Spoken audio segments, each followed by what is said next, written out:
ایک حکیم صاحب ہوا کرتے تھے جو بہت ہی نیک دل اور دیندار انسان تھے، جن کا دواخانہ ایک پرانی عمارت میں تھا۔ حکیم صاحب روز اپنے دواخانے جانے سے پہلے اپنی بیوی سے کہتے کہ جس چیز کی بھی ضرورت ہو آج وہ تم ایک کاغذ پر لکھ کر دے دو، تو ان کی بیوی لکھ کر دے دیتی۔ حکیم صاحب اپنی دکان پر جا کر سب سے پہلے اس پرچی کو کھولتے، بیوی نے جو کچھ لکھا ہوتا وہ اس کا حساب لگاتے اور اس کا ٹوٹل کرتے، پھر اللہ سے دعا کرتے کہ یا اللہ، میں تیرے حکم کی تعمیل میں تیری عبادت چھوڑ کر یہاں دنیا داری کے چکر میں آ بیٹھا ہوں، جیسے ہی تو میری آج کی ضرورت کو پورا کر دے گا میں اسی وقت یہاں سے اٹھ جاؤں گا۔ اور پھر یہی ہوتا کہ حکیم صاحب صبح کو 9-10 بجے تک اپنے مریضوں سے فارغ ہو کر اپنے گھر چلے جاتے تھے۔ ایک دن حکیم صاحب نے اپنی دکان کھولی اور رقم کا حساب لگانے کے لیے پرچی کھولی تو وہ پرچی کو دیکھتے ہی دنگ رہ گئے۔ ایک لمحے کے لیے تو ان کا دماغ گھوم گیا، ان کو اپنی آنکھوں پر یقین نہیں ہو رہا تھا، لیکن جلد ہی انہوں نے اپنے آپ پر قابو پا لیا۔ اس پرچے پر کھانے پینے کے سامان کے علاوہ ان کی بیوی نے لکھا ہوا تھا بیٹی کے دہیز کا سامان۔ حکیم صاحب کچھ دیر سوچتے رہے، پھر سب چیزوں کی قیمت لکھنے کے بعد دہیز کے سامان کے سامنے لکھ دیا کہ یہ خدا کا کام ہے اور خدا ہی جانے۔ پھر وہ اپنے کام میں لگ گئے۔ 12 مریض آئے تھے جن کو حکیم صاحب نے دوا دے دیا۔ پھر اچانک اسی وقت ان کی دکان کے سامنے ایک بڑی سی کار آ کر رکی، لیکن کار کے آنے یا کار کے اندر کون ہے ان حکیم صاحب نے کوئی توجہ نہیں دی، کیونکہ کئی کار والے بھی حکیم صاحب کے پاس اپنا علاج کروانے آتے رہتے تھے۔ یہ سب تو روز کا کام تھا۔ جب سارے مریض اپنی دوا لے کر چلے گئے تو کار والے صاحب کار سے باہر نکلے اور حکیم صاحب کو سلام کیا اور جا کر ان کی دکان میں بیٹھے۔ تو حکیم صاحب نے کہا کہ اگر آپ کو کوئی دوا لینی ہے تو یہاں اسٹول پر آ کر بیٹھ جائیں تاکہ میں آپ کو چیک کر سکوں، اور اگر آپ کو کسی اور مریض کی دوا لینی ہے تو آپ اس مریض کی حالت بتا دیں۔ پھر وہ صاحب بولے کہ حکیم صاحب مجھے لگتا ہے کہ آپ نے مجھے پہچانا نہیں، لیکن آپ بھلا مجھے پہچان بھی کیسے سکتے ہیں، کیونکہ میں آپ سے 15 سال بعد مل رہا ہوں۔ اپنی پہچان کے لیے میں آپ کو اپنی پرانی ملاقات کے بارے میں بتاتا ہوں۔ جب میں پہلی مرتبہ یہاں پر آیا تھا تو میں یہاں خود نہیں آیا تھا، بلکہ مجھے یہاں خدا نے بھیجا تھا، کیونکہ خدا کو مجھ پر رحم آ گیا تھا اور وہ میرا گھر آباد کرنا چاہتا تھا۔ ہوا کچھ ایسا تھا کہ میں اپنے گاؤں جا رہا تھا، تبھی ہماری گاڑی آپ کی دکان کے سامنے آ کر پنچر ہو گئی۔ ڈرائیور گاڑی کا پہیہ لے کر پنچر لگوانے چلا گیا تھا، تبھی آپ نے دیکھا کہ میں گرمی اور دھوپ میں گاڑی کے پاس کھڑا ہوا ہوں۔ پھر آپ میرے پاس آئے اور دکان کی طرف اشارہ کر کے کہا کہ آپ اندر آ کر بیٹھ جائیے۔ تو میں نے آپ کا شکریہ ادا کیا اور کرسی پر آ کر بیٹھ گیا۔ ڈرائیور نے کچھ زیادہ ہی دیر لگا دیا تھا۔ ایک چھوٹی سی بچی بھی میرے پاس کھڑی تھی اور بار بار کہہ رہی تھی کہ مجھے بھوک لگ رہی ہے، اور آپ اس سے کہہ رہے تھے کہ بیٹی تھوڑا صبر کرو، ابھی تھوڑی دیر میں گھر چلتے ہیں۔ میں یہ سوچ رہا تھا کہ میں آپ کے پاس اتنی دیر سے بیٹھا ہوں، لگتا ہے مجھے آپ سے کوئی دوا خریدنی چاہیے تاکہ آپ میرے بیٹھنے کو زیادہ محسوس نہ کریں۔ میں نے کہا کہ حکیم صاحب میں انگلینڈ میں رہتا ہوں، وہاں گئے ہوئے مجھے 6 سال ہو چکے ہیں۔ جانے سے پہلے میری شادی ہوئی تھی، لیکن آج تک میری کوئی اولاد نہیں ہے۔ میں نے ہر جگہ علاج کرایا، لیکن اب صرف مایوسی ہے۔ آپ نے کہا کہ میرے بھائی توبہ استغفار پڑھو اور اپنے رب سے مایوس نہ ہو۔ یاد رکھو اس کے خزانے میں کسی چیز کی بھی کمی نہیں۔ اولاد، مال، غم، خوشی، زندگی اور موت سب اسی کے ہاتھ میں ہے۔ کسی ڈاکٹر یا حکیم کے ہاتھ میں شفا نہیں ہوتی، نہ کسی دوا میں شفا ہوتی ہے۔ اگر شفا ملتی ہے تو وہ خدا کے حکم سے ملتی ہے۔ اولاد دینی ہے تو وہی دینے والا ہے۔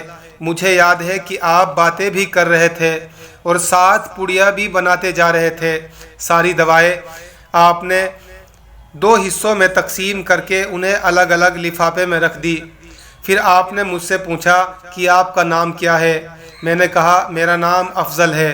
آپ نے ایک لفافے پر افضل لکھا اور دوسرے لفافے پر بیگم افضل لکھا۔ پھر دونوں لفافے ایک تھیلے میں ڈال کر دوا کھانے کا طریقہ بتایا۔ میں نے بے دلی سے دوائی لے لی کیونکہ میں تو صرف آپ کو کچھ رقم دینا چاہتا تھا، لیکن جب دوا لینے کے بعد میں نے پوچھا کہ کتنے پیسے دینے ہیں تو آپ نے کہا کہ بس ٹھیک ہے۔ تو مجھے کچھ سمجھ میں نہیں آیا تو میں نے دوبارہ پوچھا۔ آپ نے کہا کہ آج کا کھاتا بند ہو گیا۔ تو میں نے کہا کہ مجھے آپ کی بات سمجھ میں نہیں آ رہی ہے۔ وہیں پر ایک شخص اور موجود تھا۔ اس نے مجھے بتایا کہ کھاتا بند ہونے کا مطلب یہ ہے کہ حکیم صاحب نے آج کے گھریلو خرچے کے لیے جتنی رقم خدا سے مانگی تھی وہ خدا نے انہیں دے دی ہے، زیادہ رقم وہ نہیں لے سکتے۔ میں بہت شرمندہ ہوا کہ میرے کتنے گھٹیا خیال تھے اور یہ سادہ سا حکیم کتنا عظیم انسان ہے۔ پھر میں نے اپنے گھر جا کر اپنی بیگم کو یہ دوائی دکھائی اور اسے ساری بات سمجھائی تو بیگم کہنے لگی کہ وہ کوئی انسان نہیں بلکہ ہمارے لیے تو وہ ایک فرشتہ ہے۔ مجھے یقین ہے کہ ان کی دی ہوئی دوا ہمارے لیے ضرور فائدہ مند ہوگی۔ حکیم صاحب، آج میں 3 بچوں کا باپ ہوں۔ خدا نے آپ کو ہماری مدد کا وسیلہ بنایا۔ ہم ہمیشہ آپ کے لیے دعا کرتے ہیں۔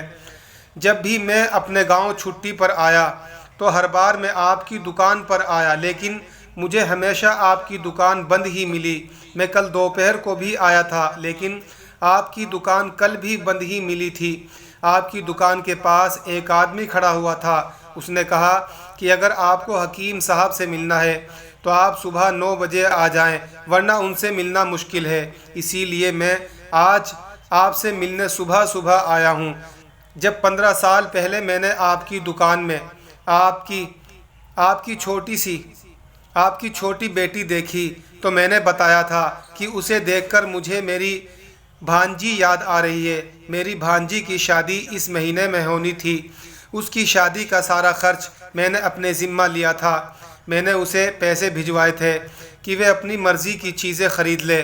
اسے بخار تھا لیکن اس نے کسی کو نہیں بتایا۔ وہ بخار کی دوائی کھاتی رہی اور گھومتی رہی۔ پھر ایک دن تو بازار میں بے ہوش ہو کر گر گئی۔ اسپتال جانے کے بعد پتہ چلا کہ اسے بہت تیز بخار ہے اور وہ وہیں بے ہوشی کی حالت میں ہی دنیا سے چلی گئی۔ اس کے انتقال ہونے کے بعد نہ جانے کیوں مجھے اور میری بیوی کو آپ کی بیٹی کا خیال آیا۔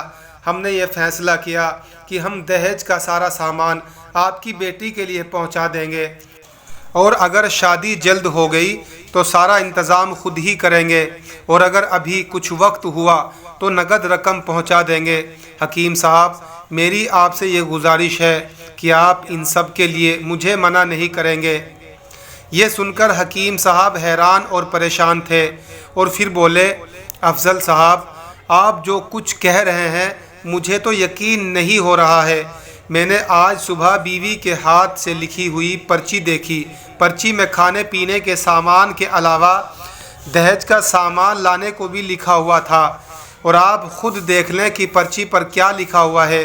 یہ کہہ کر حکیم صاحب نے پرچی افضل کے ہاتھ میں تھما دی۔ افضل صاحب نے یہ پرچی دیکھی تو وہ دیکھ کر حیران ہو گئے۔ اس پر لکھا ہوا تھا کہ یہ خدا کا کام ہے، خدا ہی جانے۔ حکیم صاحب نے کہا کہ افضل صاحب، یقین مانیے جو بھی میری بیوی نے پرچی میں لکھا ہو، آج تک ایسا نہیں ہوا کہ ان سب چیزوں کو لانے کا بندوبست نہ ہوا ہو۔ آپ کی بھانجی کی وفات کا مجھے بہت افسوس ہے، لیکن میں اس پاک رب کی قدرت پر حیران ہوں کہ جو ہمیں کیا معجزے دکھاتا ہے کہ اس طرح حکیم صاحب کی بیٹی کے دہیج کے سامان کا انتظام ہوتا ہے اور بڑے دھوم دھام سے ان کی بیٹی کی شادی ہو جاتی ہے۔ دوستو، یہ کہانی تو بس یہیں پر ختم ہو جاتی ہے، مگر اس میں ہمارے لیے ایک سبق ہے کہ اللہ ہی پر بھروسہ کرنا چاہیے اور اللہ سے کبھی نا امید نہ ہونا چاہیے، کیونکہ اللہ فرماتا ہے کہ مایوسی گناہ ہے۔ تم مجھ پر یقین کر کے تو دیکھو، میں تمہیں کبھی مایوس نہیں کروں گا، کیونکہ میں تمہارا رب ہوں، سب دینے والوں سے زیادہ دینے والا ہوں۔ دوستو، اگر آپ کو یہ سبق آموز قصہ اچھا لگا تو ایک لائک ضرور کرنا۔ اگر آپ چینل پر نئے ہیں تو اس کو ابھی سبسکرائب کر لیں تاکہ آنے والی ویڈیو کا نوٹیفیکیشن آپ کو ملتا رہے۔